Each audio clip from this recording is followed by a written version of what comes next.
Before I begin, I need to warn you about two nuances. The first, the author's opinion is entirely subjective. Second, the author of the material does not pretend to open a discussion, but also does not deny the likelihood of its beginning. Recently, I've started to see difficulties in finding players to play games together. I am not the first and not the last person to face such a difficulty, because not everyone likes competitive projects, where players often play against each other. At the same time, I perfectly understand such a high need for such games. There are several reasons for this. First, the desire of the players to achieve success and recognition in the virtual space.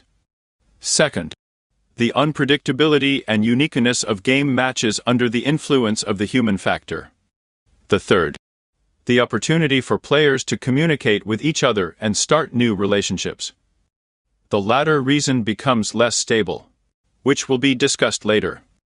However, competitive games have both a positive and a negative side: competitiveness. It sounds absurd at first glance, but if you start to understand, you can understand that this criterion affects not only the need for teamwork between players to achieve success, but also the overall relationship of players not only within the team, but also outside it in case of a loss. Any competitive match can cause a player a small amount of anxiety and excitement, since the success of the entire team can often depend on everyone. And therefore there is a possibility of negative emotions during the game, which can cause problems during the interaction of teammates as well as interrupt player communication indefinitely. In addition, players of the opposing team can often be the object of conflict, as a result of which the degree of aggressiveness of the player can be increased due to the rivalry factor inherent in almost all competitive games. Unfortunately, the possibility of conflict shifting from the virtual world to the real world is not excluded, which can lead to unpredictable consequences. Over the 50 years of the gaming industry, humanity has gained enough life experience in relation to multiplayer games to approach the issue of interaction with unfamiliar players cautiously, since unpredictability is quite likely in this case.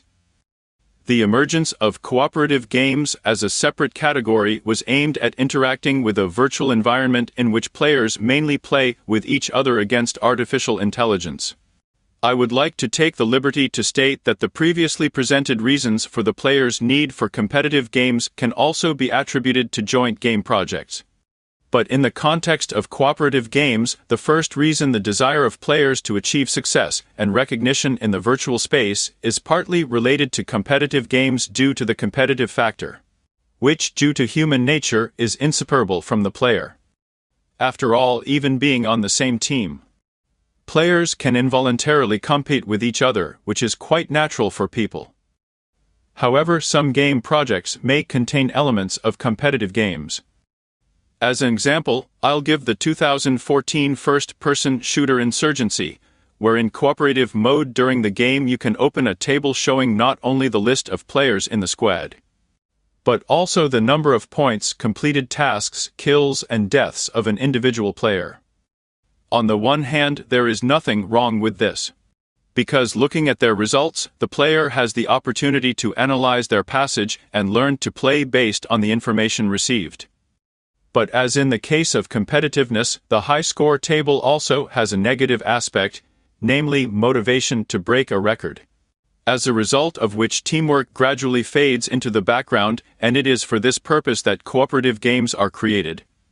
Unfortunately, as in the case of competitive projects, the third reason, the ability of players to communicate with each other and establish new relationships, is becoming less stable in cooperative projects, but this problem already stems entirely from the first reason, which was discussed earlier.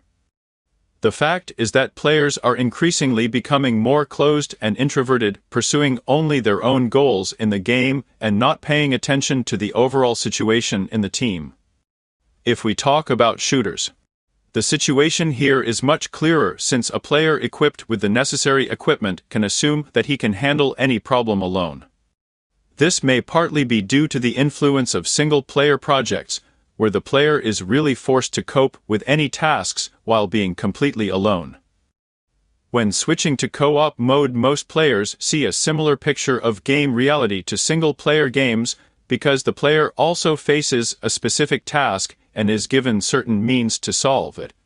However, the difference between the high complexity in a single-player project and the usual complexity in cooperative mode may not be immediately noticeable, since a more or less experienced player can handle most of the tasks set in the game well on their own without the help of other players. Because it is enough to know the basic game mechanics and the approximate behavior of artificial intelligence in certain cases. Eventually, the once cooperative game turns into a single-player game with the optional option to play together. In conclusion, I would like to wish the developers of cooperative games to place great emphasis on the joint passage of the game where there is no way to do without other participants in the game, as well as voice chat in any project to be able to communicate during the game without the help of third-party software. As for the players, I would like to pay attention to the game situation in the team, respect other players, and set the goal of achieving success in cooperative projects precisely through joint efforts.